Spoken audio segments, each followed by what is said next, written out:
mile a year, the stage is set. A rising team, their toughest yet. With Peyton's plan and a defense mean, but the stars still shine in America's. One mission clear, one star so bright, we break the Broncos in the mile highlights.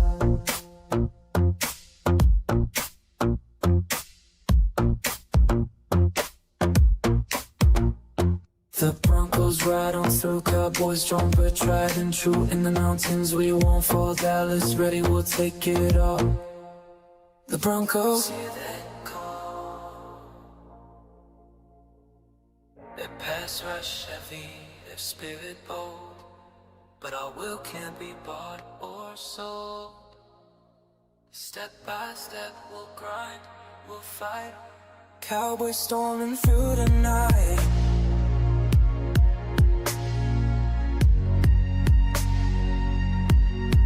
Cowboys' fate is in their hands.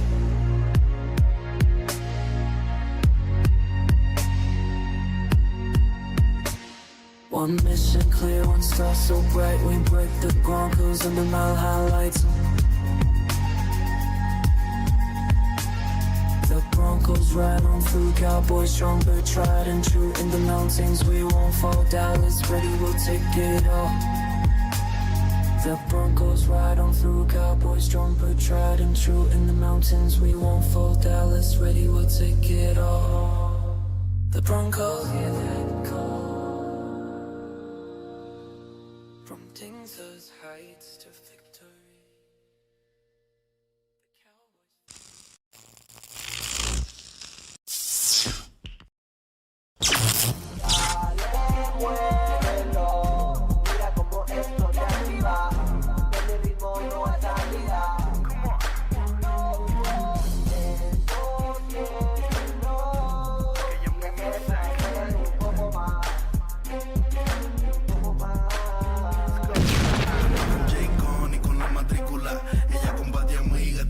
Se va, sáquenme la botella que funda pa' gastarle. Esta noche tú y yo nos vivimos la película. Luce cámara, la acción después en mi recámara. En el duelo no se sabe quién ganará. So baile y bebe, ese seguro y retrocede. Que me encanta la manera en que tú lo mueves. Solo pégate un poquito, mami, que yo quiero enseñarte lo que yo tengo pa' ti. Lo que tengo pa' ti. Sé que te va a encantar como me tuyo.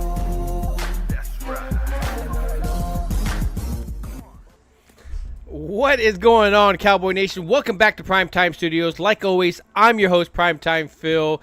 And like always, this is not only just a Cowboy station. This is, of course, an NFL station because we are representing, really honestly, we talk about every team. And even though we're representing the boys, we keep it real. We talk about what, the realistic side of what the Cowboys, with the playoffs and possibilities and roster moves and everything. But one thing that is not unquestioned is my co-host, Gametime Bryan. And Gametime, welcome back, sir.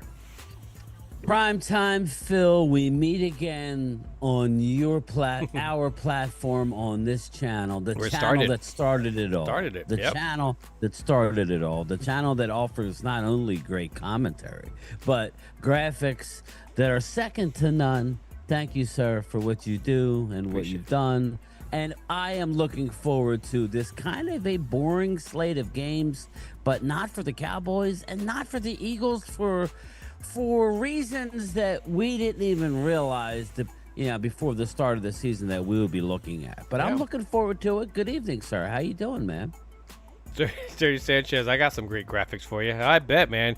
You're always very graphic with the details, and you're second to none either as well. So, I mean, a game recognizes game. So, speaking of game time, Bryan, sir, how are you feeling going into this matchup about the state of the franchise? As we talked a couple of weeks ago, not feeling the most amazingly well about it, but how are you feeling now a couple of weeks later? Well, we're kind of where I thought we were going to be. I made on my morning video, I basically said I'm a half game, we're off. I didn't expect the tie, right? There's always going to be games you think you're going to win that you lose.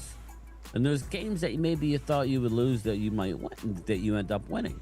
Yep. Really hasn't happened, but the tie has thrown a wrench into everything. Again, I hate ties. You hate ties, but a tie's a tie, right? It's over. It's in the books. But I feel like just kind of like I need to get through these next 2 games to get a better gauge. If they go 1-1, Phil, and they lose this week and win next week, then I don't think we know really much more than what we know right now. The only way to really, change the fortunes of this team is to go on the road and get a win against a team, Denver, who likes to play bully ball. Yet another person has been fined by the league. One of their linebackers, as we know, Dre Greenlaw, is already out. So they play bully ball, and this is the old ad. It's not that they don't have big names. We know, the Patrick Surtains and the Dre Greenlaws and the Ofungas that they got from the 49ers. Outside of that, it's a lot of young, no-name guys that are playing absolutely balling out, which what I was trying to say last night on the live stream to a certain fan base, that you don't have to have high draft picks as long as you're playing really well together as one cohesive unit. We're not there yet. Last week, albeit against a banged-up Commando team, was better. We got 8 stops. That's fantastic. We need to match that this week. Yeah, that's where I'm at. And if you had to look at those and credit those 8 stops, you can't pinpoint one thing, but can you tell me, which I'm pretty sure every Cowboy fan, and I'm on the same side as, can you tell the viewers why exactly was this an 8 stops compared to all the other games where there was hardly any stops? 1 maybe. Well, yeah. Well, it's a I think sometimes this defensive coordinator thinks he's dealing with. He's going to run a system, right, Phil? Regardless of the pieces that he has. The old Jason Garrett method. Yeah, but he played more man. He played. I think after everything was being calculated, it keeps going up. We played about 48% man coverage, but there's a reason for that, right, Phil? There's a reason. Washington was without all of their outside weapons. Yeah. McLaurin, Debo. Yeah, even if you have to respect it and do stuff, and maybe you're going to still challenge some part of the offense to do something, you still got to respect it. And when you don't have as much of a threat, it changes the whole game plan going into the game. And we understand that definitely affects the style of play, especially when you have a guy like Jaden Daniels that does do very well in distributing the ball. What's up, Thomas? But we also saw in the beginning of the game how it was a little bit off and everything. And again, I'm not saying taking away from the talent as well. We all understand those games where the throws are a little bit higher. It's just not coming out of the hand correctly, and that's what was happening in those games. Now, I think it's kind of funny and coincidental that it tends to be with the Cowboys. Like, is it one of those things where that one guy struggles with the one team, and no matter how well or good, bad or good that team is, they struggle with them? Is it part of that category? Or is it just a fluke? Listen, wins and losses aside, Dak usually plays fantastic against the whole East, but the Eagles, he normally plays very well. He normally plays well against the Giants. He normally play. Don't ask me why. I don't know.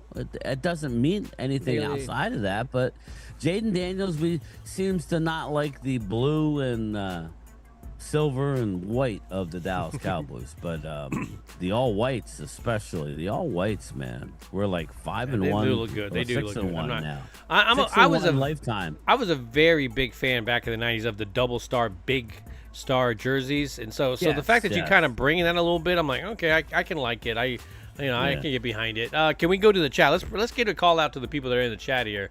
Let's try our best to Da Vinci code their names into what we think that they are. I thought it was something I did on my chat on the other channel. I'm like, did I hit something? All right, so I'm gonna go with this: Chris Dooley, Dirty Sanchez, Oscar Pernini. Let's see, Haley is here. Joe DeMasi, West Virginia country boy. Arturo is in the house. EJB. Let's see. You got Bobby Murphy, Thomas Scarrett, Randy McIntyre, Arturo Gomez, Isaac Ramirez. You got James Nooks, aka Loyal Cowboys, in the house here. And I think we got everybody. I think we got it. Good. So I wanted to give the call out. The chat. I know, especially like when I was watching earlier, I was watching your lunchtime chat, people giving you shit about being on lunch. There's always that one person. I couldn't help but laugh at Asia's comment. It's like yes, I'm her dad, but like yeah, you my granddad, and like I was like that hurt my feelings. I laughed very loudly in my vehicle when I saw that whole interaction and stuff. So Asia, I appreciate the little commentary for the laughter there. Of course, it's at Brian's expense, but speaking of other people's expenses, I think this is that you had an NFC East clash on Wednesday. I was gonna say last night, but on Wednesday, and you can still see, man, it's not even halfway through the season, and this rivalry stuff is definitely on fire. Even though we all tend to get along pretty well, but when it comes to the subject of our teams, you can see where it passionately got out. Cobb Pizzle come on, and of course Philly 500 blessing the show. I appreciate those guys going on as well, giving their opinion, because it's always entertaining, especially allowing those two to kind of bicker back and forth. Brian, as you're going in and seeing this division, is it as close as you thought it was? There's a little bit, is there something surprising to you in the sense of the order of how things are happening? Like I said, I'm gonna do a video like after this week is sometime. I think the Eagles' record is a game better. I think maybe I think it's a game better than where I thought. But honestly, they're not playing as good as I thought. If that made any sense. Yeah. So No, it does. It definitely does. I don't know. Well, let me ask you a question. Let me ask you a question about the NFL, because I'm going to switch this a totally different way, and I really want to get this because this has been on my mind, and I want the crowd as well to kind of chime in, because I think I know what everybody answers here is. We have seen a wave in this NFL of people being placed on, okay, they're not going to hurt. They're going to hurt this week. They're hamstring. They're this and that.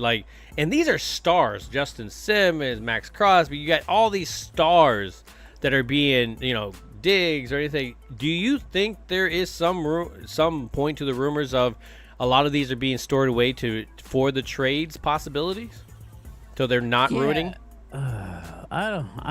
I don't think so. I don't think when it comes to Diggs. Well, not necessarily Diggs. I mean, it just seems to be every single team. Like I just see it consistently. I mean, you got AJ Brown just right now. Is it AJ actually hurt, or are they possibly thinking about trading him? That, and it has nothing to do with just AJ. It's Justin Simmons. It's across the league. It's a lot of people. Yeah. I don't have a guaranteed answer. Of course, we're gonna get the Eagle fans say no. We don't really know. If we did, then they wouldn't be doing their job properly. I do believe AJ does have a tweaked, what is it, hamstring, I believe, or calf. I think it was. Regardless, he's probably could play. Maybe they think that they don't need him to beat the Giants. I really don't know, but you brought it up. But thank you, Thomas. Thomas says they are missing. What's that? Thomas is saying it's a hamstring. So, yeah. Hamstring, okay. Eagles are going to be without Cam Jurgens, Adoree Jackson, Azeez Ojulari, Brandon Graham's not ready, Jacorian Bennett, game time decision, probably out, and A.J. Brown has been rolled out. So, again, we're hearing a lot of, we're going to blow them out. Listen, I would just be happy if you just win. Walk away. Yes, because that's how I would be right now with the Giants and how they're playing. If we can walk away, I would just hope you get a win. Get a win. Yeah, exactly. Because that Giants team don't care. They shouldn't be doing what they're doing right now. Defensively, yes, they are star-studded. But on offense, you have a rookie. Yeah, they're very much lacking. I mean, really, you got no weapons. Yeah, really you got two no weapons, and those are the two weapons Scatterman. that are making all that noise. So that's good. I give them credit. I mean, they're definitely giving them a little bit of life. We'll break that down later, but yeah, and then as we talk around the division, you got the Washington again. I will give them a break. Okay, I'm not going to be like some people and say no excuses. When you suffer the amount of injuries that Washington has done in their receiving core and their offensive line, Yes. I'm just messing. Again, I'm messing. That because it happens though. to our No, young you're guys. right. I know it happens to our young guys though. Yeah, but I mean, that is a factor. People want to say, "Oh, here we go, making excuses." Well, listen, Dallas seems to be wrong with the punches this year. They've lost 4 out of their 5 offensive linemen. They've lost starting wide receiver. Yeah. And their other wide receiver with Turpin at the same exact time. It was they've they're lost 1 and 3. Turpin, the Pro Bowl returner, and you could definitely tell a difference as far as field position just in that alone. When you have a kicker like Dallas, that matters. And I'm going to point out as well, like even for example, Jack Sanborn, when you're talking about that same thing, like he hasn't been the greatest, but the moment that he got out of the defense, all of a sudden the run defense wasn't as good. So he knows where to go and where to get people lined up. He may not get there fast, but there won't be the mass breakdown that we saw against the Panthers. That is correct. Yeah. So that's why. Astute. Yeah. I agree. So sometimes you need guys. Maybe that's why the Eagles, they want Brandon Graham. Is he going to offer a lot physically? Probably not, but added some much needed leadership in the room. That's basically in half a dozen snaps a game. And who can't go with that? I mean, everybody's got to love that. I mean, anytime you can bring some leadership, especially to these guys that every team tends to have these rookies on there. But anytime that you're having any kind of anything in the locker room turmoil wise, it's always great to have that guy that can kind of talk things out as well too. So I think if you're an Eagles fan, you should definitely be excited about him joining your locker room as well. And I haven't heard a single negative part about it from an Eagle fan. So I can't imagine a negative. No. Other than that, you have to reach out to him. That in itself is a bit of a negative because we've heard all offseason, Azeez Ojulari, we picked him up, and this guy and this young guy and that young guy and J.L.X. Hunt, and it goes on, but it's not easy. It's not easy. That's all I was trying to say last offseason regarding the Eagles, and they're 5-2, so it hasn't hurt them that much. But it's not easy replacing some of these veterans. Let me ask you a question. With how Broncos have been playing, and we talk about the bully ball and just kind of at times, let's just be real, playing down to the competition that they play as well. Kind of reminds me a little bit of the Cowboys at times. Do you see, not to say that there's been any kind of existence of pressure, but we've had some moments where you've seen some flashes from guys. Do you see us being able to go against a good offensive line like that and actually get some pressure on Bo Nix? Yes, I do. I mean, I don't know how much pressure. I think we're going to have to scheme, and we'll break it down. I mean, like we'll talk about last week. Dallas did some different things defensively. Dallas defense changed their coverage splits. This is per Nick Harris of the Fort Worth Star-Telegram. They changed their personnel. They changed how often they blitzed. They did a lot of different things. They stunted differently, and sometimes that's all you need to, again, we're talking about second or two, like fractions of a second between getting a pressure and actually having a Shamar James strip sack Jaden Daniels, and that was a big, momentum changer in that game. So it's not much. As ex-quarterback, it doesn't take much to get you off of your spot, and we always seem to do a good job against Jaden Daniels. Don't ask me why. The dude's elusive. Yeah. But just looking at Shamar James, I know I brought it up last night to Drew. He goes, "Oh, here we go. He's an all-pro." No. He's a rookie. But we talked about him. Phil was surprised that we traded up to the 5th round to get him. Obviously, they liked Shamar James. But the speed, when you watch it, I mean, all 22. And when you heard us talk, ridiculous. Yeah, when you heard us talking about him, we immediately questioned the pick. Immediately when training camp came, we stopped. I stopped it. You knew him more than I did. Yeah, so, I didn't. It didn't make any sense, and I think it was one of those things that, like, again, it's what did they use you for? Did they use you as a particular thing? So that's why I couldn't see the bigger picture when it came to him. But immediately, that's the scouting department saw it. I mean, it was obviously a traits thing, Phil. Yes, because it was exactly size, speed, instincts. the college coaches. Well, we saw him in training camp making interceptions. Yeah. Yes. So all we're saying is it's a piece that they are just now getting into the lineup since the Jack Sanborn injury, and you're seeing him flash. What does that mean? It's a bright spot. He has a sack already, a turnover, which a fumble sack, which Jadeveon Clowney picked up. Again, this is what every team needs, not just Dallas. But when you draft, you hope that the top 100 player actually emerges, and this is what we're getting. Again, I like the player, match him with Overshown when he comes back. Just so happens with the game that we're going to. Yes, I like that. I'm going to be excited. Speed is going to be. Our defense is going to have a lot of speed on it with Ezeraku on the move. Again. Well, listen me. Going on that same trajectory that you're on with Shamar James. What's up, Stacey Flowers? What's up, brother? When we talked about on the offensive side, who's that equivalent? Who was the guy that we were talking about? Who's kind of been given a little bit of flashes and stuff like that. To me, is Span Ford. Amazing blocking, his scheme. He's being able to push people into the secondary, getting on some outside. So when I look at for example, when I got upset about Deron Payne on Schoonmaker, and I was like, well, if it was Span Forward, I would have felt a little bit more. But in general, you shouldn't have a tight end on an All-Pro defensive tackle. So that was some of the questions that I had. But when you look at him and his play, he's been doing amazing, definitely helping. We got to go after Phil. And he is because I constantly give him shit. I think he has so much potential, and he could be so much better. Like, don't get me wrong, he might be a Martellus Bennett, where he ain't shit with us, and then he's going to be an all-pro with the next person if it's not us. To me, I see that a lot because I saw the traits. I can see it. Eventually, it's going to click, hoping for him. It's just whether it's going to be with us or not. I mean, that's going to be the big question. Yeah, again, the pick threw me off when they did it. It's not that I didn't not like the player.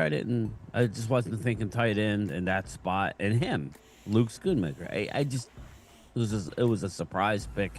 He's underwhelmed so far. Yeah. Believe it or not, he has more speed than a Jake Ferguson. Believe it or not, he does.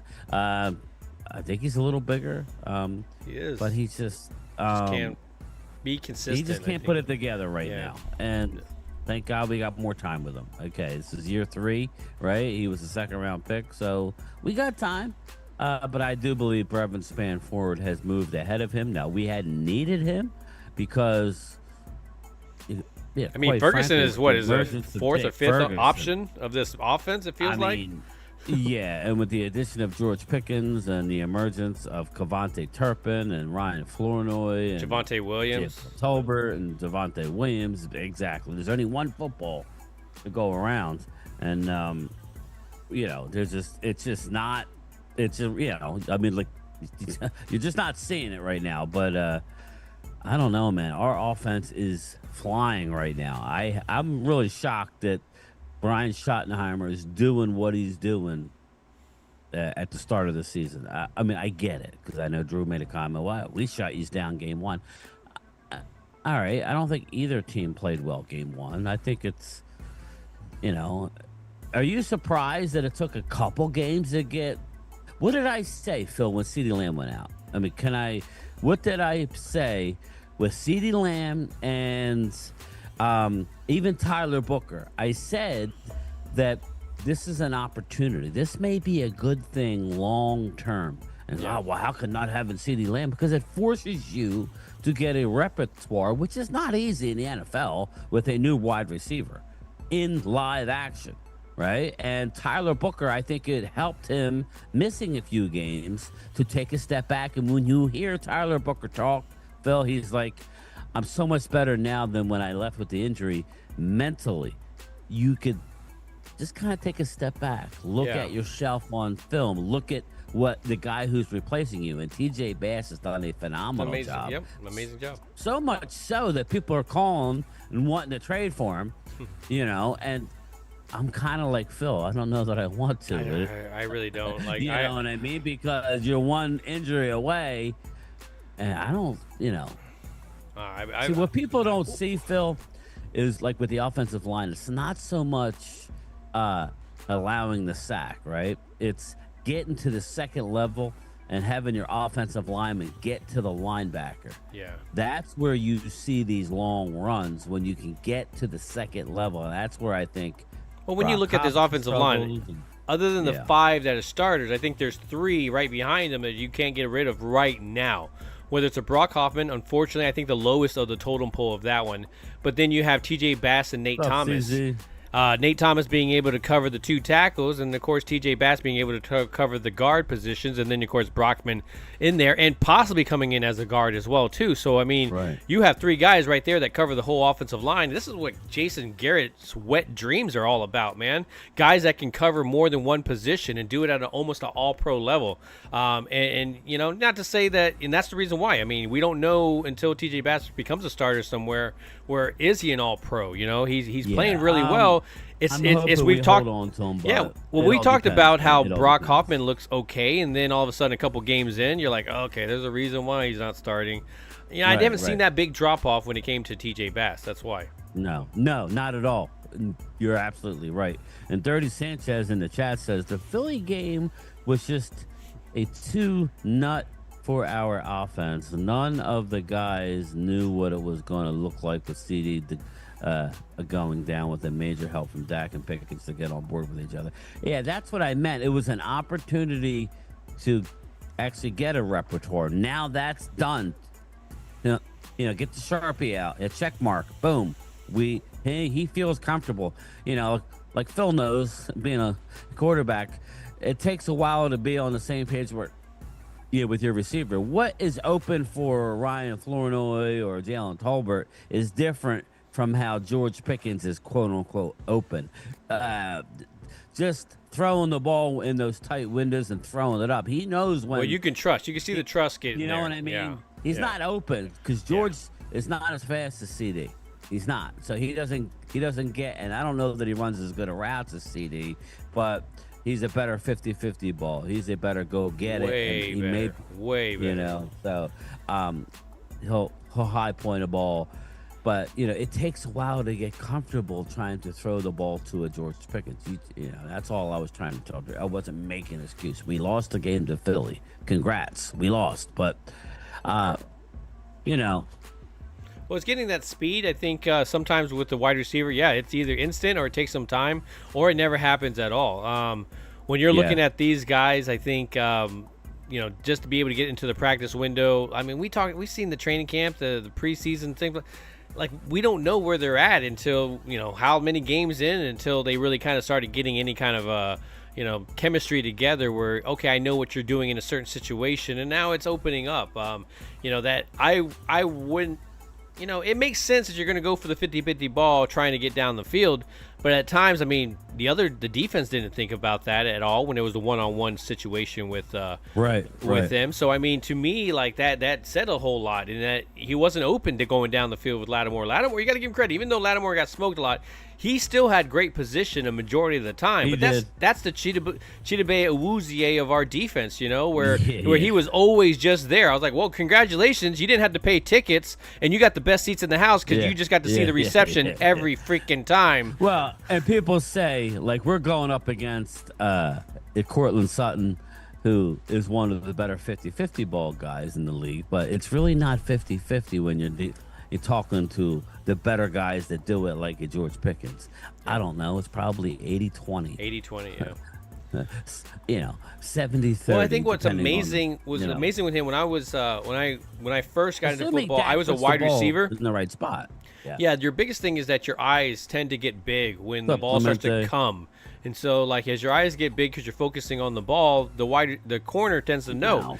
The fact that he's not giving any of that stuff away, he's not putting his hands up like more than like a second before the ball is even there. Like, the ball is almost at the corner's head by the time he starts to put his hands up. So, I mean, the fact that he's not giving away the positioning of the ball is that is the biggest weapon out of everything. So I think if he can continue to do that, I think you're going to see more and more success.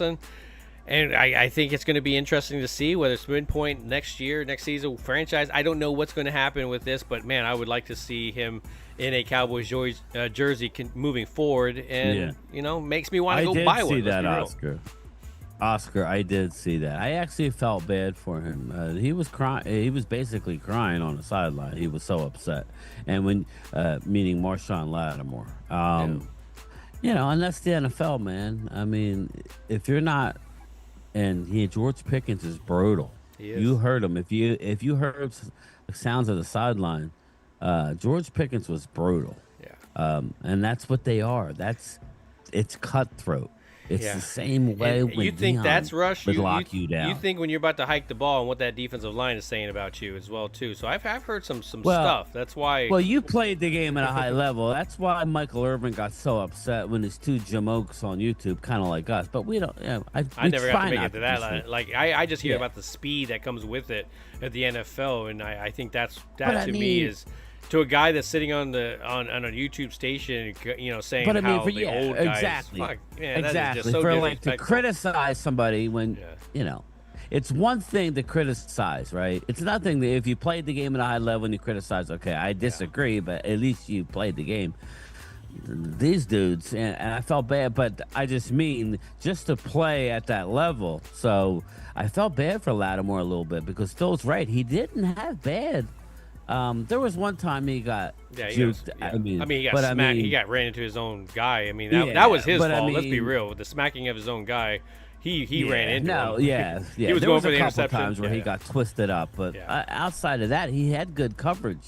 That's probably why he was upset because his teammates are looking at him, but. It's a lot easier said than done. Yeah, way easier said than done. Like, put any of those other guys on Pickens. Man, that shit is not any different. I think if anything is different is that you're not in the framework by that point. I mean, at least he was on the picture, Now, now this is my question to you. Who gets credit for it? Because, I know we've said this in the past where Dak has made a lot of money for wide receivers. For a guy who chokes in the playoffs, quote unquote, right? Mm-hmm. He's made a lot of money for wide receivers.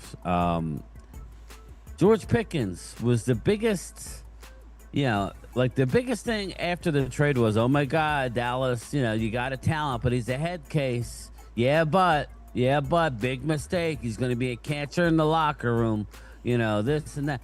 He has been nothing but the consummate professional. Don't get me wrong. Very borderline, occasionally about to pull a flag.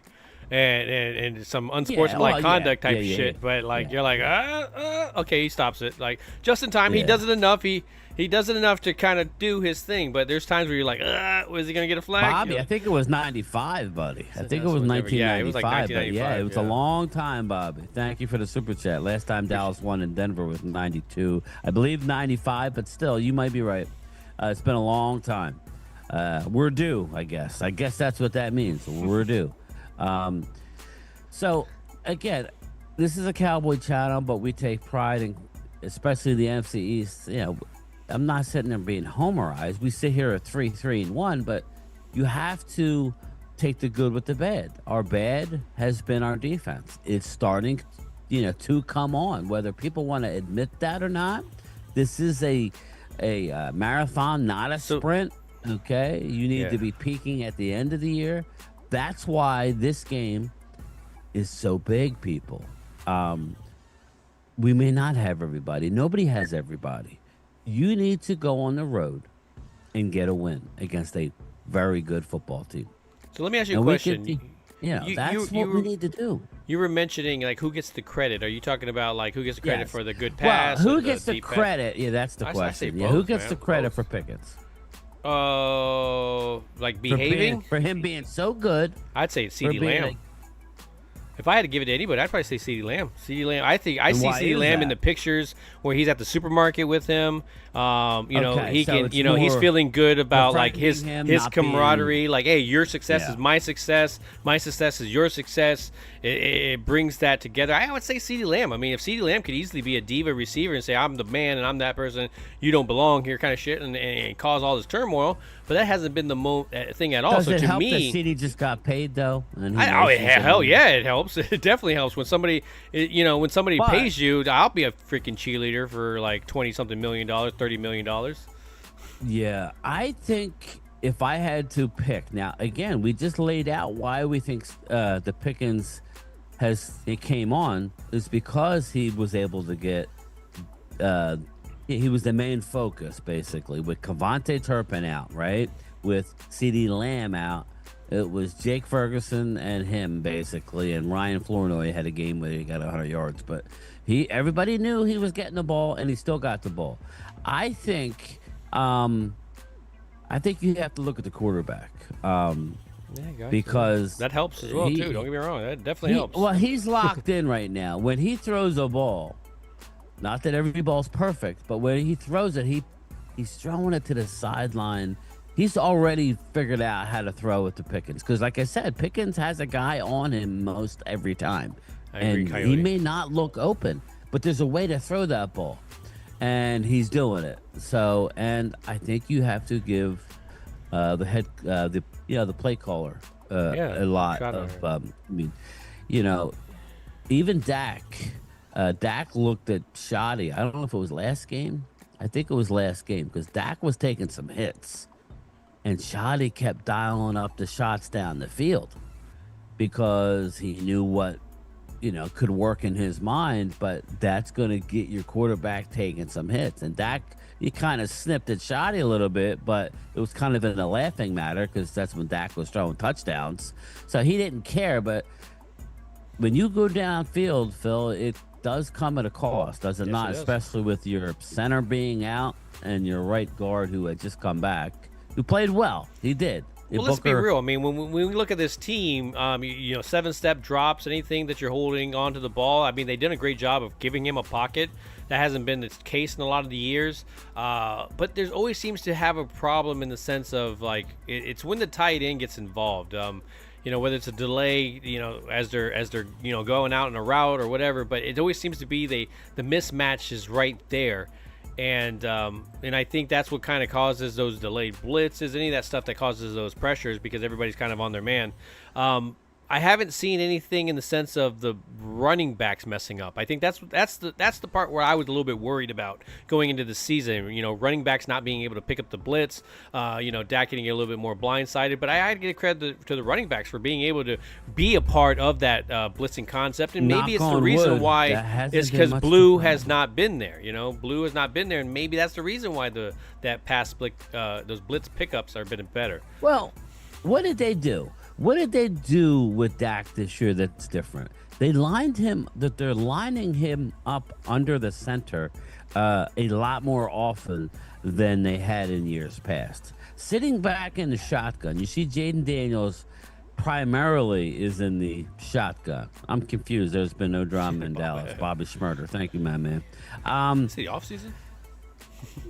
Yeah, listen, man. I think that has a lot to do with the head Thank coach. you, Mark Hudson, what's up, brother? Missed you, man. Just because. I hope you're doing okay. Thank you, sir. Thank you, guys. I appreciate the super chats. Thank you, man. I hope I get to meet everybody. You have a list of people that everybody going to Vegas. Super chats as I got for the whole NFC East clash. Everybody was because everybody was strawing in with their mouth open. It was just like quiet. It was good entertainment stuff, Yeah, that's why everybody had their popcorn ready. I'm playing everybody.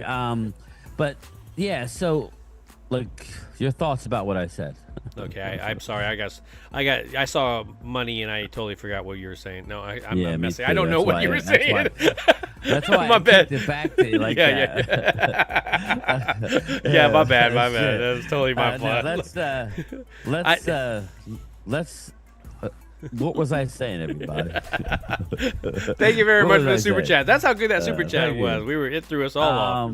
No, I think I was talking about. Oh yeah, I was talking about a Schottenheimer, right? I was. They're play calling. You're talking about Dak and playing the long ball, going the long distance and stuff like that. The play calling. We were talking about the tight end, the running back picking up blitzes. There you go. Bam, Dak. Dak under center. There it was. Dak under center. Yeah, exactly, Bobby.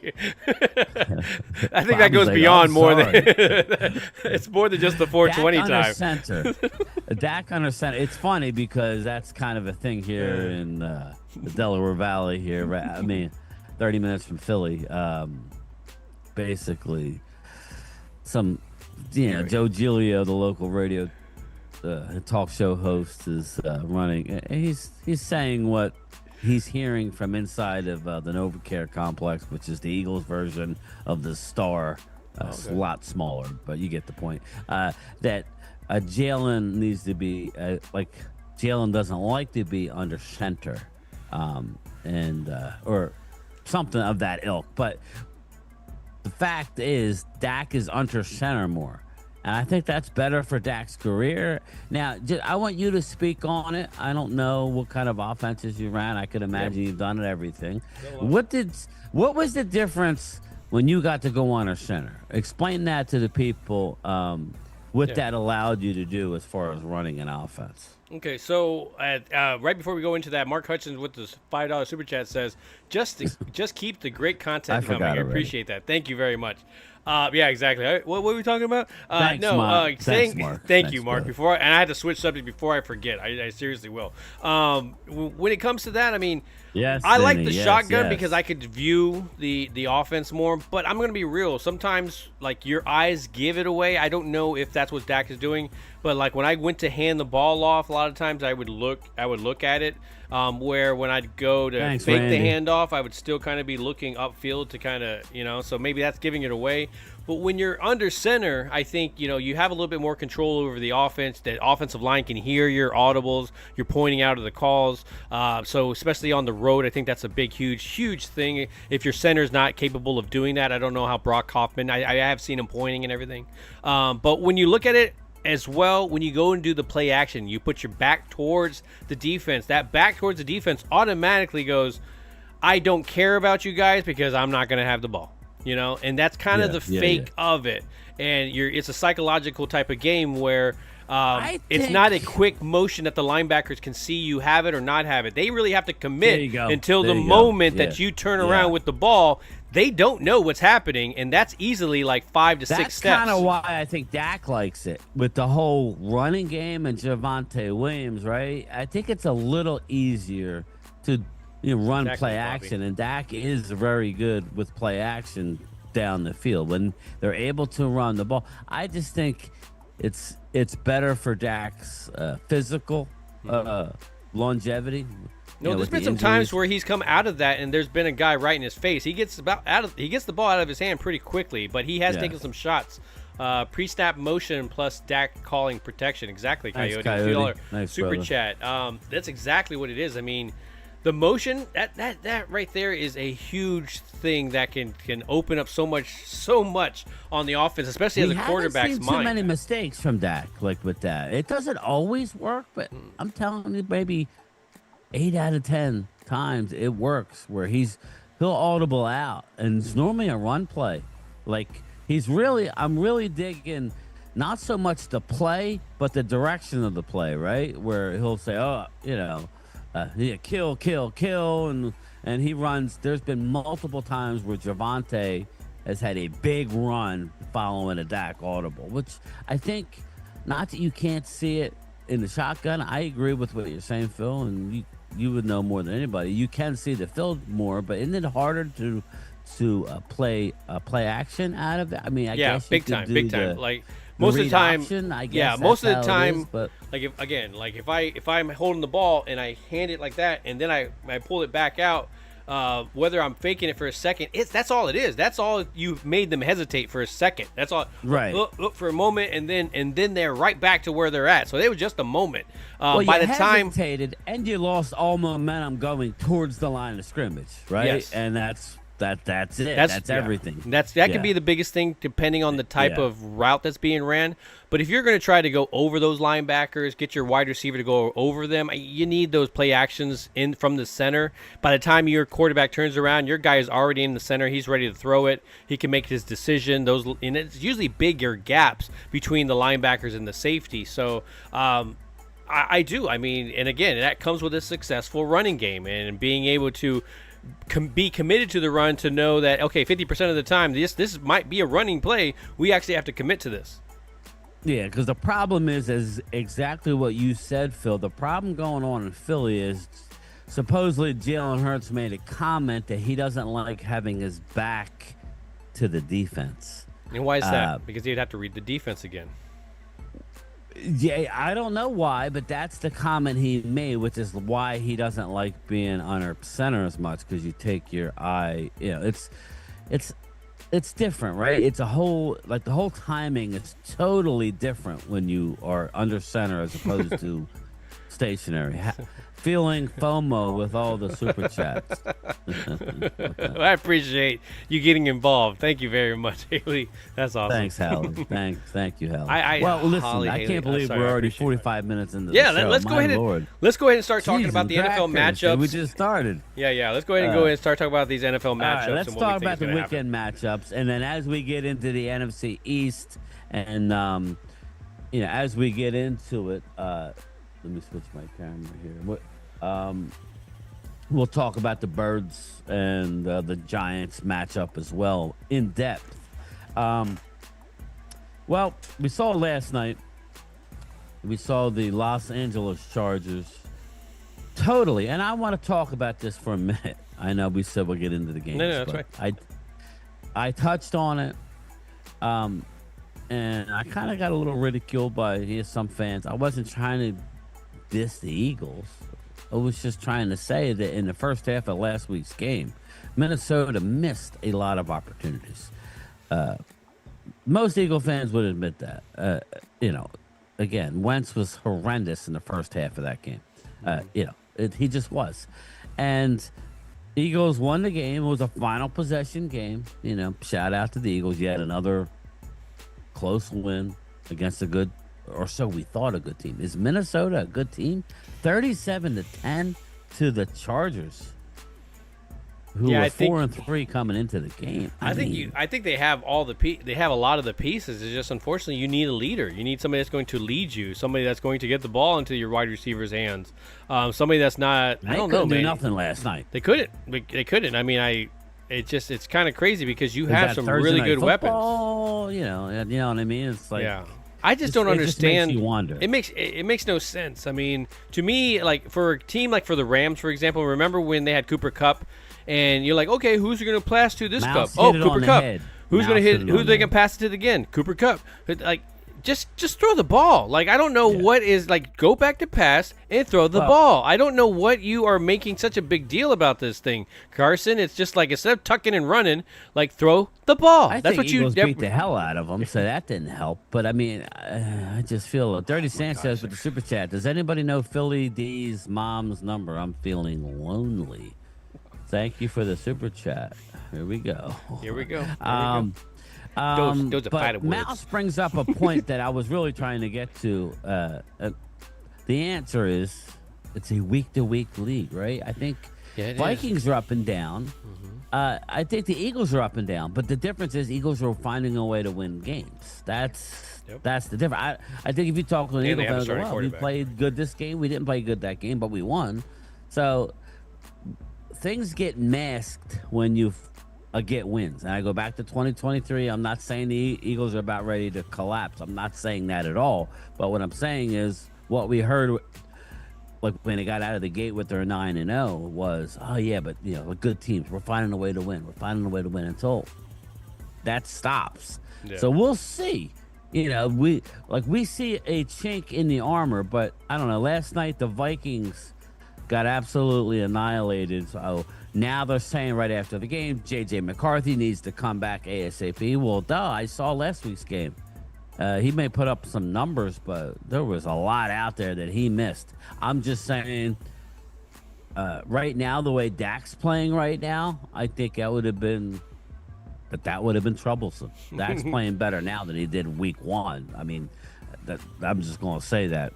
But anyway, let's get into the matchups. So, I did a little bit of both. I would like to think that they were pretty tight spirals, but then there was always those occasionally, because I was a duck that I would throw occasional ducks out Oregon there. Duck. Yeah, duck. and it would just look like somebody shot it. And like, ooh, like, oh, okay, got there. Like, it's, oh man, those are always nasty stuff. I think what was hard. Though, I think what was hard was the was the transition from going from high school to college because the ball was a lot bigger. And so that was my thing, was because I couldn't grip it at the time, and so I had to kind of like balance it almost on my. I had to learn how to kind of balance it during the play, which is never good, because it doesn't take much to kind of strip sack you. How did you throw your ball? Because I know a lot of people. Do you do the typical, where you have it up here? Is that what you did? Yeah, that was mine. That was mine more right there. Like, I wouldn't put the finger back there. I wouldn't do the John Elway finger back there. Yeah. But I could do that. For like the size here that I am, I actually got big hands, but in the grand, so I mean I could throw an NFL football fairly well, but like when you see like guys like Aikman and stuff, their hands like wrap around the ball.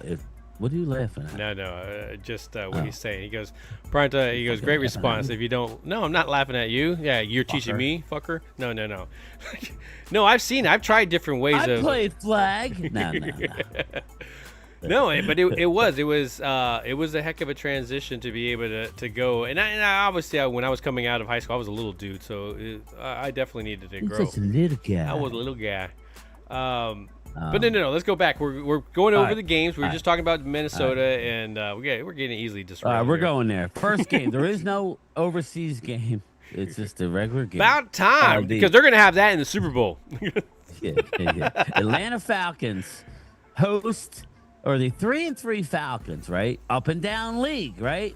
You blow out, who was it? The Chiefs at home? I don't know. The Atlanta had a big win at home, right? Yeah, they did. Who did they beat at home? Atlanta. I don't know. I forget. Houston? Something like that? I don't know. But then they lost this past week. Yep. So, at the Niners. You're right. They beat the Chiefs at home. Was it the Chiefs? Then I think so. But anyway, it doesn't matter. Atlanta Falcons 3-3 are hosting the 1-6 Miami Dolphins. Oscar says it was the Bills. Bills, Oscar. There you go. Yeah, see, that was one where you're like, man, you shouldn't have been in there, and then you turn around and beat them. 50 yards, nice. Yeah, so that makes sense. That definitely makes a lot of sense. What do you say? Yeah, Bills. That's right. You beat the Bills at home. Remember in the blowout, it wasn't even that close. And then they go on the road and lose to a Niner team where nobody's giving them credit, but I don't know. I'm going to go with the Atlanta Falcons, Phil, in this one just because, but it's a weird game to me. I think it's closer than people think, but I'll go with the Falcons. Yeah, I think I have to go to Atlanta on this. I think the only positive for Miami is that, hey, you might have a new head coach by the end of this game, because it's getting pretty bad over there. And again, like I said, there's nothing ever that would have made me put my whole coaching career in the hands of Tua, and nothing against him. I would be okay with him being a backup or anything, but dude, you know what's happened to Tua right now? He has been Detroit Lioned. Like, remember back in the 90s where you had all these... Well, remember all these quarterbacks that would come in? This is going to be the next star. And then they would just get hammered by that line, and then they would just get traumatized, and they could not pass at all. And that's what's happening with him. He's gone from a possible, you could be a good quarterback, to I am just scared to throw this damn ball. And every time I throw a ball, something bad happens. Either I'm concussed, I throw an interception, I'm getting somebody fired, I'm getting somebody broken legged. I don't know. So me passing this ball has never been a good thing for the Miami Dolphins. I would never have put my whole career in his hands. I would have definitely had to gone out there. I would have got to go Joe Flacco before I would have done any of that stuff. Yeah. Unfortunately, I got to start Tua in my fantasy because my starter's out. So, well, I guess it's Atlanta. I guess if you're any maybe I can get some points. Maybe. All right, moving on to the next game. Not much better. Again, not much better. The Joe Flacco-led Cincinnati Bengals at 3-4, but looked fantastic last week, hosting the 0-7 Jets. Wow. Mm-hmm. You know what? As much as it was a harsh thing to say, the ownership of the Jets was extremely correct. I mean, the reason why they're playing so bad is they have no leadership at quarterback. They have a gadget guy, which is awesome if you were running a wildcat offense or something like that. But This is a passing league right now. I think, at least this year, it seems to be more. We haven't really had that running back that has stand out other than Jonathan Taylor Thomas. And if I had to go on there, I'm going to go Cincinnati just because I believe a little bit more in their quarterback, their brand new quarterback compared to, like, if it was the older one, I may go Jets. I may go Jets on that because he's definitely a better quarterback than the Cincinnati's backup. But now that they got Flacco, I got to go Cincinnati with this. Yeah, I agree with you. I think Flacco is going to be able to get the ball to those weapons that they have. Jamar Chase, T. Higgins, Chase Brown. They have a lot of weapons in Cincinnati. I think Cincinnati gets to 500. They get to 4-4. Jets, unfortunately, go to 0-8. Again, I think the Jets will eventually win. Yes, I think they will eventually win. They'll win at least 1 or 2 games. But this may be closer than what people think. Yeah, but this could be again, I'm not going to sit there and say they can't win, but I think it's a tough game for the Jets on the road. I think you'll find a way to win a game or 2 at home. But they won't. They might, Oscar. They could be Miami. That could be the one where they win. Yeah, that one. Exactly. Hell, all right, wasn't that the way game. Miami won their game? Was to get the Jets? Yeah. I don't know. I don't even know. Maybe that was the way they won theirs. But go ahead. I can't believe I'm saying this, but I was wrong. I think I've admitted it before. Drake May, the 5-2 New England Patriots are hosting the 2-5 Cleveland Browns. For the first few weeks of the season, the Browns had the best defense in football. Flying around, everybody was kind of motivated. Right now, it's the Denver Broncos, but they're not far behind. But the offense is pathetic right now. Yeah. The offense is non-existent for Cleveland. And I think that's why it's hard to go and pick Cleveland. I mean, obviously, again, week-to-week league, they could definitely pull off the upset. You wouldn't be surprised if Cleveland all of a sudden ran away with it. But to me, all the pieces of the puzzle say that the final reveal will be the New England Patriots winning this game, especially even at home. I mean, if they were on the road, maybe give it Cleveland a little bit more. But, even in New England, it's hard to believe that offense is going to come in and dominate a pretty good defense that have been playing there. I think the New England Patriots defense is playing fantastic football, and Drake May, I was wrong about him. Drake May is really a good quarterback. I think they go to 6-2. New England goes to 6-2. Stephon Diggs, he's questionable, but he's playing well. It's just very impressive what Mike Vrabel's doing with the New England Patriots. I think we're both on the same side. Again, not too many close, tough battles. There's a couple good games. We're gonna you know what? Let's just talk about it. Let's talk about the Eagles. Eagles host. They're 5-2. They host the New York Football Giants. The Giants are a team, Phil, that really have surprised me in the last few weeks. Yeah, I would agree. I don't know how anybody could draw it up any better. I understand Jesse wanted them to win last week, but I think losses and those type of losses aren't the worst thing for this franchise right now. But who do you like in the game, Phil? This one is extremely hard for me to pick. It's not as easy as people are thinking. Everybody's saying blowout, and I'm like, I don't believe it. No, I don't believe blowout. I think Philly wins this one in a tight one because, again, the home field advantage. They have more weapons in the long run, especially if they can get the running game going. It's hard to pick it, though. Key. You know, I think it's going to be a very close game, but I think Philly pulls it out in the end. It's hard, though. I'm very. I think if 50-50. it's a close game, I think that the Giants win. Yeah, they find a way to win. I think I see the Eagles winning by 10 or losing the game. I don't see a 3-point game, but I don't know. I haven't been right about the Giants all year, and this is going back to when Dallas should have lost to the Giants. Then the Giants they put the whooping on the Eagles, and you would think that the Eagles are going to be wanting their revenge. And you've heard a little bit from Sirianni. I'm going to pick the Eagles by like 10 points. I am going to pick it. But I don't know. Listen, I'm just being honest. I don't have the best feel for this football team. Eagles are finding a way to win, and that's good. But without A.J. Brown, they're going to have to run the football this week. They're going to have to run the football. And I think the Giants are going to come after them. Yeah. That's what I'm afraid of if I'm an Eagle fan. The Giants are going to come after Jalen Hurts this week. I think they're going to shade coverage to Devontae. Eagles have a lot of banged up people. Dallas Goedert's banged up. Maybe you'll see Dotson have a good game. But they need Saquon to have a big game in the offensive line. But their center's out. So that's where I'm confused. I don't really know, but I'm with Phil. I'm going to take the Eagles. Eagles are the better football team. Eagles should win the game. They should win the game, yeah.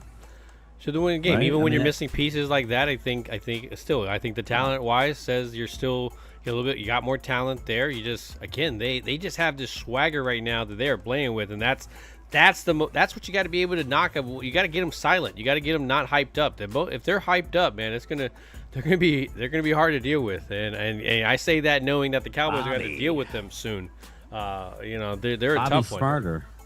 Do you have a Jersey Devil story for next week? I'll dig one up, Bobby.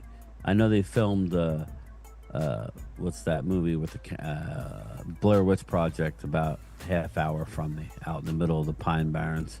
But yes, Bobby. We'll have to come up with a day. Next week, we're doing a Halloween show. Football/Halloween. I can't wait for it. Bobby has some true ghost stories to tell. So I can't wait. Moving on to the next game. Carolina Panthers are 4-3. Hosting the Bills at 4-2. Coming off the bye, I believe. I think they had a bye. I like the Bills to get back in the winning ways, but not the easiest game. No, it's not the easiest game to be able to come back from. I think that defense is kind of leading Carolina right now. Like uncommon opponent, Yeah. Oh man, this is. I think this is tougher to pick than most people are. Yeah. I'm gonna go Buffalo. I think overall, again, talent-wise, they are the better team, but man, it is a very slim margin that I'm picking this Buffalo victory. I'm with you. I'm gonna take the Bills. Bills got embarrassed, and I don't blame if you guys pick the Panthers as well too, because again, this is one of those. Again, I don't see it. I think Bills. If Bills don't win this week, now this is a physical team. We saw it. If the Bills aren't ready, they're going to get smacked in the mouth. Oh, exactly. But you would think being embarrassed in Atlanta, having to bye, you've had, 2 weeks to stew over this loss. It's an uncommon opponent in another conference on the road, but it's not that far, So I'm going to go with the Bills. So I think the Bills are the better team. But that's a weird game, people. Let me look at the line on that. The line Oscar on that saying is Bryce Young is out for that game. Is he really? No, let me look at the line. Yeah, +7 at home. That makes sense. So the Bills, definitely for me then. Definitely the Bills. Next game here. The 1-5 Baltimore Ravens. The 1-5 Baltimore Ravens coming off the bye week. I think. I don't know. I don't even know anymore with them. They may have played so shitty it seemed like they were on the bye. Playing the Chicago Bears 4-2, who were on a bye. Yeah. Lamar has a chance to play. Chance. Yes. So, but it's not. It's like a game time decision. So that's gonna be an interesting one. I think that sways a lot. Especially being in Baltimore, is he really truly ready to go? I think if he's playing, you got to go Baltimore with it, just to be rallying, feeling good about their quarterback being back. If he's not, I got to go Chicago with it, just because they're playing a little bit more team ball, and Baltimore is still trying to find an identity without their quarterback. Yeah, I'm trying to find the line here. The line in the game is -7 for the Ravens. So that's telling me Lamar's playing. So I'm going to go with the Ravens here. I think the Bears are a good team of people. I just think they are. They're 4-2. I can see it going either way. This is probably outside of the Eagles Giants that intrigues me. Well, let's be real. This is the best game because I think the Ravens have too good a coaching, Phil. To be I think the Ravens. If you're an NFL team that's not a Ravens fan, you're hoping that the Ravens do start winning. Just because, like, let's be real. Like, they don't need top picks. They don't need to be picking at the top of the draft with the way that their roster is built and everything like that. That's the last thing the NFL needs right now. Yeah, exactly. Next game, this is actually pretty intriguing for me as well. The Houston Texans, the 2-4 Texans. So they changed their symbol, the Houston symbol. Like, what is that? The NFL has like this little weird H on it. Yeah, I don't know. Yeah, no, I'm looking at the normal symbol on ESPN. Yeah, on NFL they have some kind of new H for the Houston. Like, it doesn't have the Texans type of symbol anymore on it. I don't know what they've done. Yeah, just curious. Let me go check that out. You said the NFL Network? Yeah, the NFL.com. NFL.com. Yeah, let me see here. Okay, so West Virginia Country Boy with the $2 super chat says, "What's up with Diggs? I see Seems like they're hiding. Interesting. Seems like they're hiding something. It's just too fishy for everything that's happening, especially how everybody's talking about it. It just seems weird. Like something's up. The whole Diggs thing. He said, "What's up with Diggs?" Seems like they're hiding it. Supposedly he fell off a ladder putting up Halloween decorations. That's what happened. So, and Patrick Nosey Walker spoke with him in the locker room. He didn't look good. He's out again this week. But we'll get to that in a minute when we get to the Cowboys. But Houston Texans hosting the 49ers. The 2-4 Texans coming off a bye, hosting the 5-2 49ers. And Brock Purdy is still out. He will not be back this week. Oh, okay. Thank you, Mouse. Mouse says it's because they're wearing their alternate uniforms. That makes sense. Okay. That makes sense. Good. Okay, cool. A little I like it. You learn something new every day. Thank you very much. That's awesome, Mouse. Maybe the old Oiler. Yeah, stuff? I mean that makes sense a little bit. That would be pretty cool. Houston Oilers. Anyway, so who do you like? Do you like Houston Texans at home or the Niners? I gotta go. Oh man, I was gonna go Niners without even thinking about it, but no, I'm gonna go 49ers. I'm just gonna stick with that gut feeling right off the bat. Yeah, you're probably right, but I'm not going Niners. Yeah. I'm going Texans at home. I think they play well at home. I think that's not the easiest place to play. Houston, believe it or not, it's not an easy place to play. The place gets loud. I think that you're coming off the bye. I think they're gonna. This is an uncommon opponent. I think advantage to the home team. I think the Niners take the L here. Yeah, he's Niners saying take the L. He said the Eagles have their old symbol up there as well too because of the Kelly Greens most likely. Oh, okay, yes. The Eagles are wearing the Kelly Greens. That is correct, sir. You are correct. And that makes sense because if you look at the Chargers on theirs has the old Chargers symbol on there. I think the Chargers are wearing their white helmets though. They're wearing those white helmets. No, they were wearing their dark ones. No, but it looks like the D. It's the D. They're wearing their the royal blue helmets. You talking about Denver? Yes. No, we were talking about the Chargers. We were talking about the Los Angeles Chargers. Yes. Remember how they were last night? But I'm looking at the logos for the Dallas game. Oh, I gotta move it. Okay, yeah. They have the old style. I see what you're saying. Yeah, I love that helmet, the blue with the orange crush, but they're wearing the white jerseys. So I think they're probably going with the white. But I don't know. I think it's the white helmet with the D, but it doesn't matter. But yeah, so next game. This game is always hard. Again, Pause. I'm just telling you now. New Orleans Saints always beat Tampa at home. They always do, but they're hosting the 1-6 Saints are hosting the 5-2 Tampa Bucks coming off a loss. Well, and let's talk about that loss a little bit when it comes to Tampa Bay because it wasn't a loss like, oh, we were in it. They were freaking lost. They lost during the loss. Like they were just without Mike and Evans, they it was lost like their wide receiver for potentially the whole year. And with that, you wonder, Mike Evans. I got to see them kind of, get it going without Evans in the lineup. And we've seen it before. It's not like they're not capable of doing it. We've seen this team have to play without Mike Evans many, many times. So it's very capable of happening. But for some reason, it felt a little different when you were watching them. They felt really like, oh, that's it. The main pieces of our offense win. I have no way to get it downfield. So we all understand the weapons that they have in Tampa, and they should be able to move the ball. But again, is it the deflating feeling of a star guy not being there for you? It's going to be interesting to see if they can bounce back and get back into their groove. I think Bryan makes a big point in the sense that the Saints play them very well at home all the time. Very well. And but I want to believe in Tampa. I want to say that they're going to come back. I feel like it's a little bit of a different of a team. You got a guy like Ibuka that we were talking about. I wanted on this team. That was my wide receiver that I really wanted on this team because I thought his amazing route running. And so you see him playing in Tampa doing real. Taking Booker though.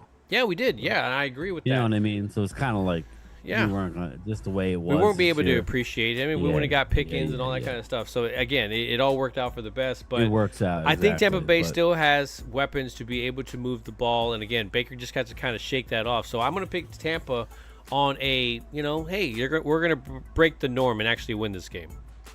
I agree with you 100%. I believe Tampa will win. I'm just letting you know. I don't have the numbers in front of me, but the New Orleans Saints always play well against Tampa, especially at home. But Spencer Rattler, I don't know. But if you put in your fantasy, you put in Kamara, Alvin Kamara. Maybe, there it is. Maybe, yeah. But I like Tampa to get back. I think it's a closer game than what people would think, but I think ultimately Tampa does win.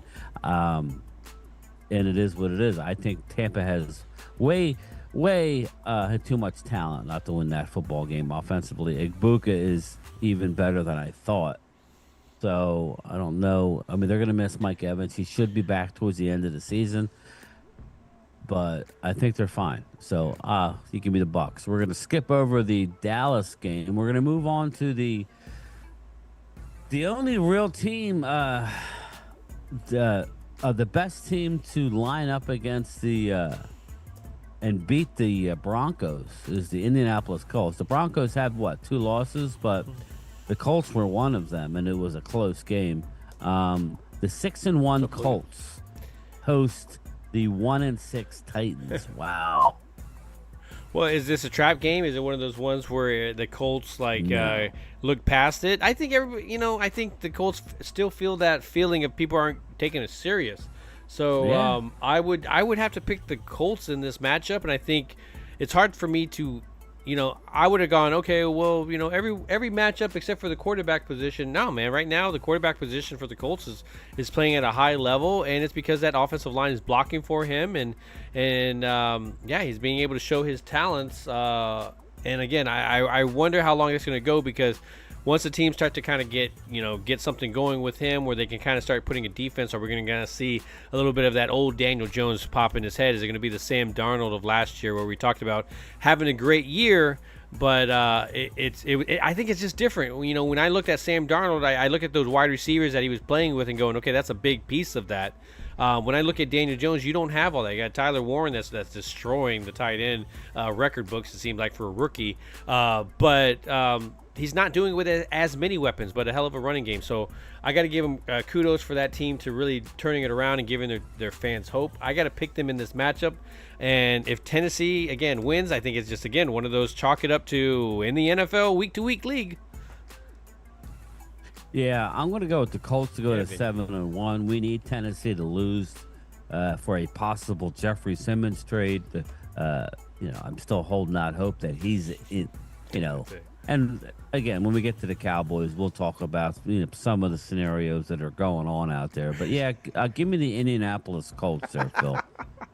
Clemente says, if anyone hits the dislike button on Primetime Phil's channel, I hope you eat Burger King double cheeseburgers and don't make it home poopy pants. Yeah, I'm gonna put that on a shirt. Like, I'm gonna put it's a lot of words, but it's just very small, very small. Next, the Sunday Night Football matchup. This is actually, a good matchup. I'm kind of dumbfounded. I think every Cowboy fan is rooting for the Steelers here. I think everybody's rooting for the Steelers. But the Pittsburgh Steelers host the 4-2 Steelers host the 4-1-1 Green Bay Packers. Yeah, I'm with you. I think my gut wants.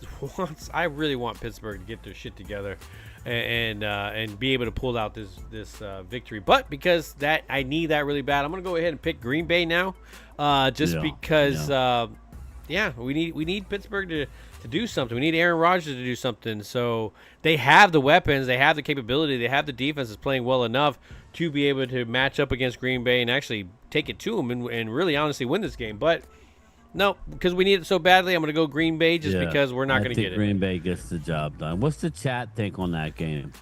What's the chat think? Looks like most of them going with Steelers. Logan got the Steelers. I know we're rooting for the Steelers. Oscar we're all goes rooting. Steelers. They're rooting. They're rooting at least. Who's going to win? Vinny has Green Bay. Yeah. Vinny says Green Bay. We need Packers to lose for better picks. Yeah, I agree with you. Aaron Rodgers want revenge. That's gonna be interesting. That's actually a good angle. I guess we never really thought of it that angle. That's a tough one. You're coming off the bye. I gotta think Green Bay. I just do, but I'm not positive. I'll be rude. That's a good game to watch though, because you never know. What we think isn't always what is. The Monday night game, you got the Kansas City Chiefs at 4-3. Really playing well though, right? Versus the 3-4 Commanders without Jaden Daniels because we knocked him out. With that, I think Terry might be back. McLaurin practiced as well as Debo. So, man, it's hard not to pick the Chiefs. No, I don't think I could see Washington winning this game. I mean, I definitely could. But at the same time, it's hard for me to think that the refs wouldn't be involved somehow at some point with Kansas City. There always seems to be some kind of thing, and I know that's a really harsh thing to say and talk about. But let's be real, as NFL fans, I mean, we've all seen those kind of plays where we're just like, we're scratching our head a little bit, and so. It's hard not to think that some kind of controversial call wouldn't happen. I think Dan Quinn is going to have his guys fire up. I think this game is going to be very close to at halftime. I think Mariota does have the talent to be able to keep this team in there. He moves around in the pocket very well. And again, if Terry does come back, I think that's going to give him an extra, at least that team is going to give him extra energy and be ready to play. So I think it's going to be a lot closer than most people think. But I got to go Kansas City in prime time just because, yeah, let's be real. We all know. I don't need to say that shit. Let's be real. We all know. Should I say though that this is a must-win for the Commanders? Can I? I mean, could be. I think it might be. If we lose, though, is it though? I don't know, man. I just look at the Washington Commanders as a team who needs. I mean, their schedule's brutal. Let me pull up their schedule. Yeah, Mouse, fast. you might be right because out of the 3 to 4 teams out of the AFC, where is your bigger threats? Where are those coming from? Everybody else seems to be in really, really bad modes. Even teams like you would have thought, like Cincinnati, where yes, they're losing their starting quarterback, and that again, it shows that means something. But again, a team that's normally that's really, really on the top is just mid-pack, kind of like where we're at. Hey, Phil, get a load of this. Now, one of them is overseas. It's a home game, but this is the Chiefs' next few games. I mean, the Commanders' next few games. Yeah, oh yeah. At the Chiefs, home against Seattle. Yep, a tough team. Home against the Lions.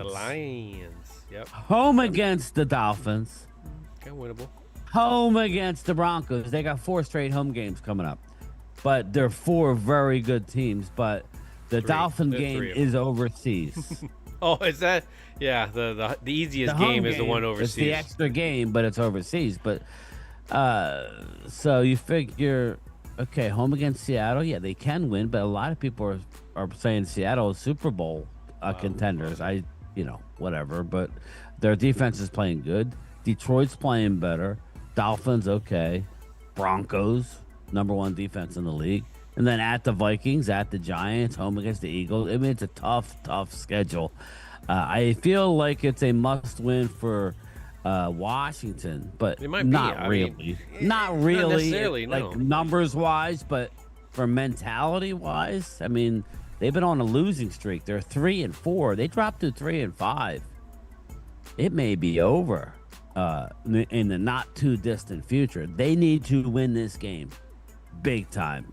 And if you look at the Chiefs division, right, you got the Broncos at 5-2. They can't lose any more ground, right? You got Mouse. I mean, maybe Seattle's not as big of a threat, but they're coming back. But they're enough to give you problems. I mean, any team, I think, they can turn it on all of a sudden and be oh, look, man, we're an NFL team that looks like a playoff team, and then the next following week they look very bad. So, but the record is good, isn't it? I'm gonna go with the Chiefs in the game. I think they get the job done at home. But I'm just saying, it's a tough road for Momo's Commandos right now. Yep, I agree. And nobody cares. That's the thing. Nobody really cares. No. You know what I mean? It's not like people have any sympathy. Nobody cares. Welcome to the NFL. All right, so now we go back to the 4:30 game where the Dallas Cowboys will go into Mile High and play against the Denver Broncos. Definitely a game. People are saying must wins. It's interesting. I say just to be competitive and make things this season interesting. I think it's one of those points, especially with a team like the Denver that has been taking it to the NFC East. If you can kind of pull that out, I think that says a lot. Especially with them. Yeah, Greenlaw's out, but Greenlaw hasn't he been out most of the season? So, I mean, that again, isn't the biggest difference there, but they're playing really good football in Denver. And, again, if you can knock them out for that, again, I really look at that team as a defense-led team, but with really good offensive weapons. So, I'm going to let you have the floor and let us know what you think is going to happen in this game. This is a tough game, but I think this is the perfect time to play this team. We don't have everybody. We still don't know whether Cooper Beebe will play. He's trending in that direction. Everything that we're hearing, he's trending in the right direction. Donovan Wilson has been ruled out. Also, let me pull it up here. I know Dono was out, and looks like we had a lot of guys limited as well, too. I mean, there was a lot of people on that injury list. Yeah, let me pull it up here. I don't know where I had it, but Donovan Wilson is definitely out. You might see Elijah Clark. They might have to bring back. We re-signed Zion Childress or Julius Wood might have to be. I like Zion Childress to be brought up. So defensively, we are getting people healthy, but Donovan Wilson being out, at least we know he's not going to make a mistake and get caught in center field coverage. Wanye Thomas is a game time decision.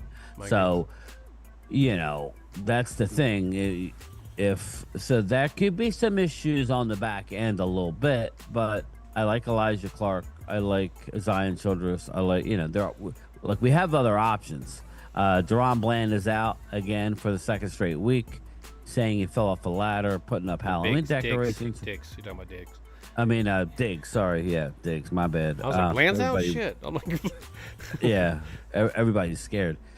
Diggs is out. So, but I believe that Javonte Williams going home, right? I think if Cooper Beebe does play, which he's trending that way, that will help the run game.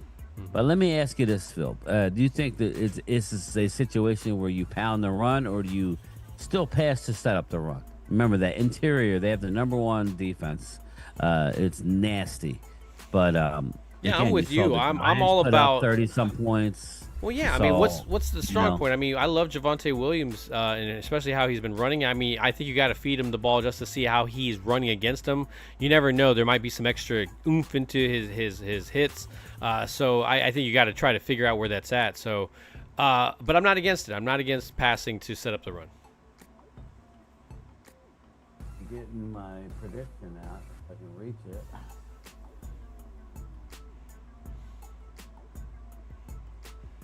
Marquise Bell, safety. Yeah, our original linebacker. No, exactly. The safety originally, right? Yeah. I flip-flopped on this game. Again, I'm a half game behind where I thought we were going to be because of the tie. You know, I did have us going 1-3 to start the year, winning at New York and at Carolina. Now, we lost in Carolina, but we didn't lose to Green Bay. We tied. That's where the issue is. So we're a half game back, but if we win this game, we'll be a half game better than I thought we were at this point. If we win the game, big if. I guess the all-world offense, going up against the immovable force, but we saw it moved last week, albeit to the New York Giants. Giants found a way to put up 30-something points. They do have. What's his name? Patrick Surtain. He's great. Riley Moss is on the other side. He's not as good. They don't have Dre Greenlaw. I think this Dallas offense is playing at a very high level. I think their quarterback, who hasn't thrown an interception in the last 3 weeks, is playing at a really high level. I believe this game is a final possession game. I think it's a very, very close game. Tough place to play. Phil, I would have all 6 receivers active. I think I would have them all active, and I would pass to set up the run. I don't believe this Denver team can slow down Dallas. Dallas is number 2 in the league with giving up sacks. They don't give them up. They're going to have to blitz. Dak is very good against the blitz. I just think a lot of things are good, and not a lot of people are giving us a chance. But when you look at the line on the game, Dallas is only a 3.5 point underdog. You would think in this situation against a juggernaut team this team has beaten everybody in the NFC East. Like, we're the last team for them to play. They beat the Eagles in Philly. They beat the Giants, last week at home in a close one. And they beat Washington, I believe. So, we could lose and just be another statistic, but I have a weird feeling. The line is 3.5. The over/under is 50.5. No bad weather. It's going to be in the 50s to start the game. Low 50s, high 40s. That's not bad. I think this game is won on the final possession. I think Dallas is losing the game. I think Dallas wins the football game, and I did not have them winning. But after taking all the information, Dallas wins the game 33-31 on a Brandon Aubrey 69-yard field goal. People are going to be upset because they're going to think it's a 70-yarder just because, 70. It's going to be a 69-yard field goal to win. And Dallas wins 33-31 against the Broncos. And we're dancing in the streets here because that would be a hell of a win for the Cowboys. Yeah, when I look at this team, again, like with Bryan, I was leaning more towards one way as we played through the season, not adjusting as a defensive coordinator. I think that was always on the back of my mind. If you're not going to adjust, you're always going to have these problems. Seeing that, hey, let's work together, let's get involved. Seeing that whole change, I think that kind of helped me get a little bit, at least believing in this defense a little bit. I know what they're capable of doing. It's just they got to be lined up correctly. They got to, show their teeth at what they're good at. Make them think about things twice. When I look at this Denver team, man, I really like this team, man. I think Patrick Surtain is the top corner in the NFL. Since he's come into the league, I think, he's coming from a pedigree of his dad being a very good corner as well. Now, when you look at, Nick Bonito, great pass rusher coming out of college, you linebackers, yes, they're missing some guys, but again, they had a great core, and there's a reason why, the people have problems going against them. So I'm very interested to see. I think Bryan's right. In order to open this team up, you're going to have to pass. Surtain, whoever's not on Surtain is going to be, it's going to be that's going to be the weakness in the secondary. Let's be real. Tight ends and everything against these linebackers, just an open space. I think that's really what's going to help this offense kind of help get that defense off the field and keep them off the field. Now, is it going to happen all day? No, I don't think it's going to happen all day. I think there's going to be a close game, just like Bryan is saying. It's going to be hard to score against them at times, but then it's going to look real easy at times. I think it's going to look the same way on the opposite side, where your defense, all of a sudden, Courtney Sutton gets a pass and then goes and breaks it for 20 or 30 yards for a touchdown. One of those weird kind of type of plays. In the end, I think we are able to actually pull it out. And wow, and yeah, I know. We don't talk about this, people. So I'm surprised you picked Dallas. And so I think in the final end, I think it's going to be Dallas 31. I told everybody. I think Dallas 31, Denver 24. I just don't. I think Denver plays with their food a little bit at this point and doesn't make that final push and come back. And it could be something stupidity on their part, or the defense steps up. It's hard to believe that they're going to stop them the whole time, but I do believe that they can stop them enough. Well, this is how I broke it down. I just feel like Dallas's offense right now, and I think Javonte Williams, I think he has something to prove. Now people go, oh well, they run a defense like Carolina. They run a 3-4. I understand what you're saying, and they like to do blitzes. I understand what you're saying, but again, it's a good time to get a Cooper Beebe back. If Cooper Beebe does not play, then then we may, it may be a little bit harder. When I look at I'm not going to say lose, but it may not. I'm just being honest. I really do believe he means that much with the pocket and getting the ball out, but more importantly, the inside running. It's going to be tough to run on the inside. Yeah. You're going to have to spread them out. You're going to have to get the ball out. He has a good coach, and they just have a good team overall, man. They're a good do. Team. But I think our offense is tough to stop. Yeah. I think it's very tough to stop. And they're kind of a no-named bunch defense. I know they get pressure. I know they're playing great as a unit. But I don't think any player is better than Jalen Carter. I go back to my own division, the New York Football Giants. They got Sexy Dexy in the middle. He's arguably one of the best. Well, the top three defending. I'm not worried about that. Well, the top three defensive tackles that we're going to go against, we go against twice every single year. To me, and it's every single one. You just named them. I mean, you got Carter, you got Dexter Lawrence, and then you got Payne, maybe even possibly. The safety. I love him and helping in the run game.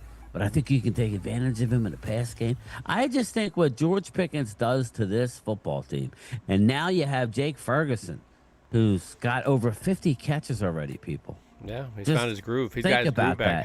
How Stella got his groove back? Catches already. How Fergie got his groove back. I mean, I just think it's going to be tough in the way Dak is locked in, unless something unforeseen that I don't see. They can always shoot themselves. I think it's a high-scoring game. I don't think Dallas is going to shut them up. I don't. No. I don't, because I think, like Phil said, they're going to make some plays. Amarius Mims, they do a lot of 50-50 stuff, but I got a good feeling. I got a real good feeling. I feel like Dallas has been knocking on the door, and I think they're going to, as ugly as they played in Carolina. It could go the other way, too. So it's like, it's going to be one of those games. It's going to be interesting. It could be either way, but I'm just saying, I'm going to pick Dallas on a close one. I think Aubrey kicks a long field goal. He probably kicks a couple long field goals. But I think Dallas, in the end, they're going to be down. Dallas is going to be losing Mouse on the final drive, and Dallas is going to kick a field goal, like a 68, 69. I'm going to say 69-yard field goal to win the game.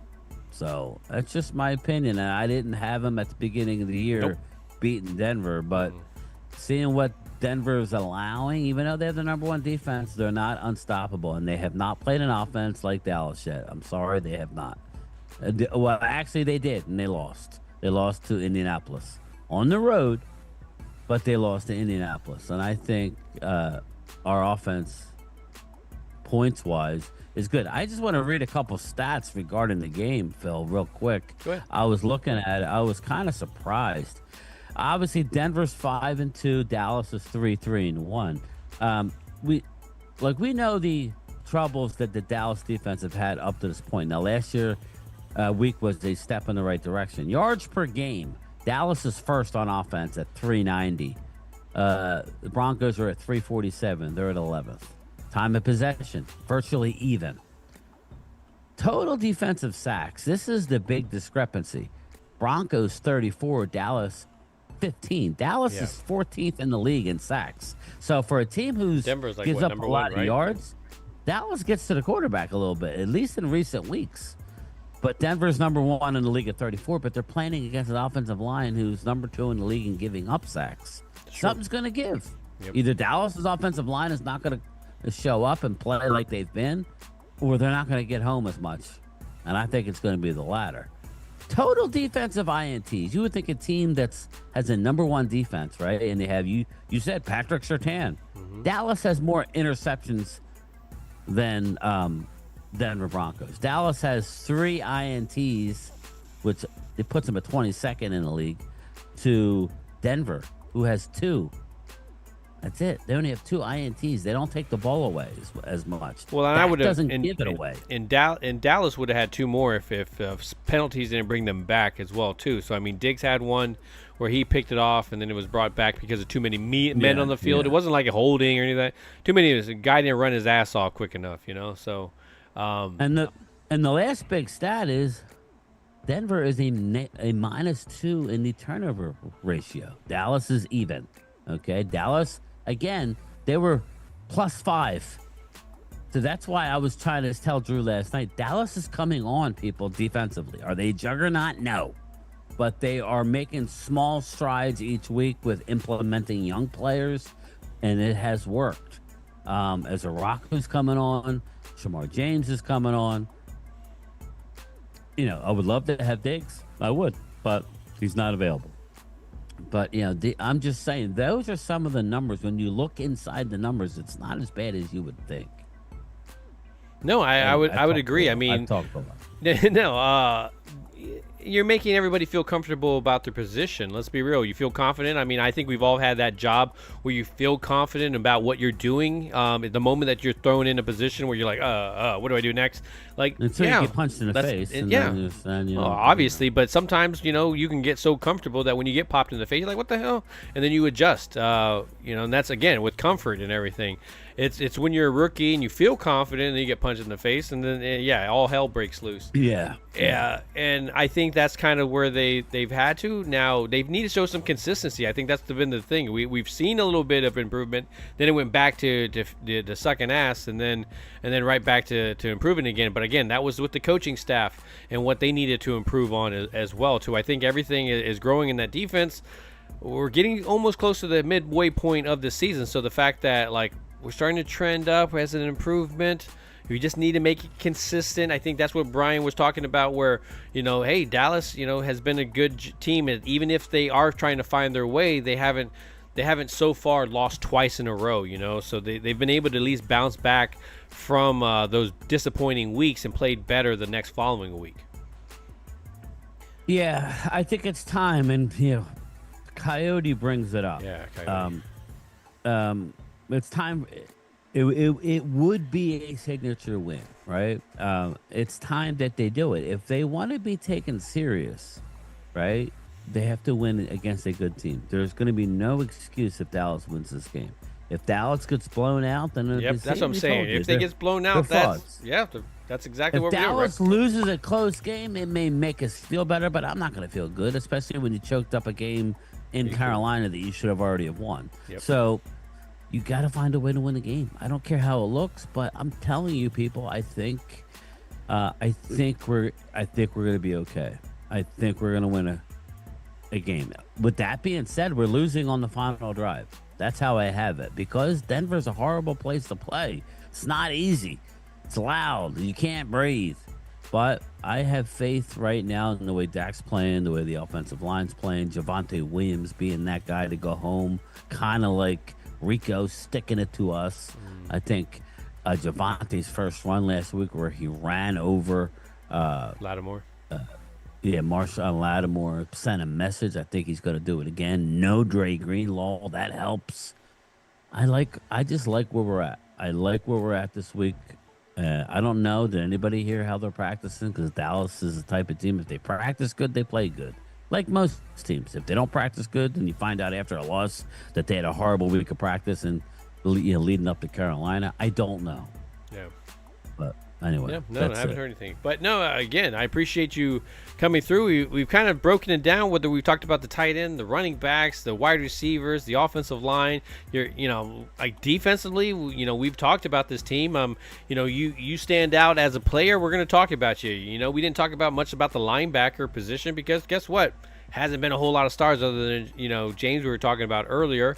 But we need those guys to be more consistent and actually play well. Do it again. You're young. Do it again. Do it again. I see as well, like when I saw, a great linebacking play happen. Oh, he punches the ball out. Well, I see as well. Well, he was also trailing quite a bit, and they picked up like 10, 15 yards on that. So, the positive comes with the negative, and I think that's what you got to point out. The fact that you're finishing out plays as a defense, that's going to be key. Not having guys running around wide open in the secondary, that's going to be key, especially with the team that, we are still missing, some Diggs, Ravel, Carson. Those guys are still, again, not in there. More man again. We got to play some more man, which is a positive. Yep. Which is a positive. Yep. So, again, Brian, anything you want to say to the guys before we get All I would say is Overshown. They're saying that he said it himself. He's back, people. He's not playing this week. He's going to make his debut, most likely, in Las Vegas at the game that me and Phil are going to be at. And they're saying that he looks faster than ever. God bless him and his love of the game, because it's the only way you can come back from back-to-back knee reconstructive surgeries, is have that will and desire. Some players just don't have it after that first one. Mm-hmm. He's back-to-back years, so I'm really excited. He's running, he's sprinting, looking great. He said he doesn't even feel the knee, is wearing a brace. There are good things to come. Who knows? We're hearing more rumors that, per Bryan brought us late this afternoon, that they believe a trade will be made for a defensive end that's on the West Coast as it gets closer to the deadline. So the Max Crosby to Dallas is a real thing, people. DeMarcus Lawrence coming back home, possibility. Sorry, guys. Anyway, it's if not him, it may be Jeffrey Simmons. It may be Quinnen Williams. It'll be somebody. Dallas will make a move. And we're all excited. And these contracts are renegotiable, so I think a lot of people get really contacting. They're all good them. Contracts. Yeah, they're really good. I mean, if you look at Max Crosby's deal, it's a sweetheart deal. It is. And I mean, if you were to pull that again, Jerry's walking away from that thing, being able to brag about, see what I was able to do, see what I was able to kind of accomplish. Yeah, I won that shit. I won it. What did I tell you? You can't. Exactly. I'm the gambler. so I mean, that's the ultimate. I think I saw where Pat McAfee and they were talking about it. Wouldn't that be the ultimate? Jerry Jones says, "See, what the fuck did I tell you?" Like kind of. And he is Oscar, he is. But anyways, guys, I appreciate you coming through. Let us know in the chat what you guys think will happen in the game. Talk your crap. This NFC shit. East. How it is. I mean, yeah, you have the room to do it, and especially I think even the teams that are playing not the greatest, for example, the Giants. We talked about their schedule. How it's going to be difficult. Even when they're playing some crazy ball, they're playing against some really tough competition. So that team is just going to get better as the years go. So yeah, the NFC East is a interesting division to watch right now. And again, Brian, I think we're very interesting to watch as well as we get ready within a month going to Vegas after the bye week. So we're going to hopefully get a restful team. Now. Yes, we're getting excited. Yeah, I got my the Time Brothers T-shirt on right now, or I just noticed here. it. Yeah, I didn't notice it earlier. So I was enjoying it a little bit there. So again, I guys, I appreciate you guys too. I appreciate all the super chats as well. Yeah, man, here we are. Week, what week is it? Anyways, in the NFL, week 8, week 9. Week 8, yes. Okay. Week 8. So again, I appreciate everybody coming through. Appreciate the love, and I appreciate you guys not forgetting to do what? Ring that bell, people. Ring that bell, guys. Everybody take care. That was ominous. What the was that? What the fuck is that? What the f is this?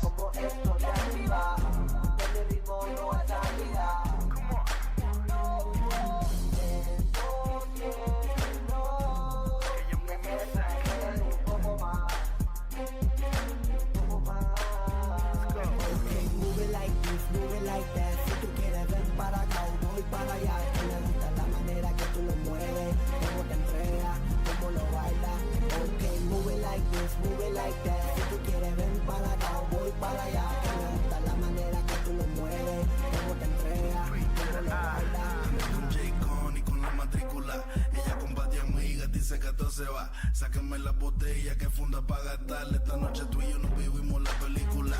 Luces, cámara, la acción, después en mi recámara. En el duelo no se sabe quién ganará. So baile, baby, ese seguro y retrocede. Que me encanta la manera en que tú lo mueves. Solo pégate un poquito, mami, que yo quiero enseñarte lo que yo tengo para ti. Lo que tengo para ti. Sé que te va a encantar.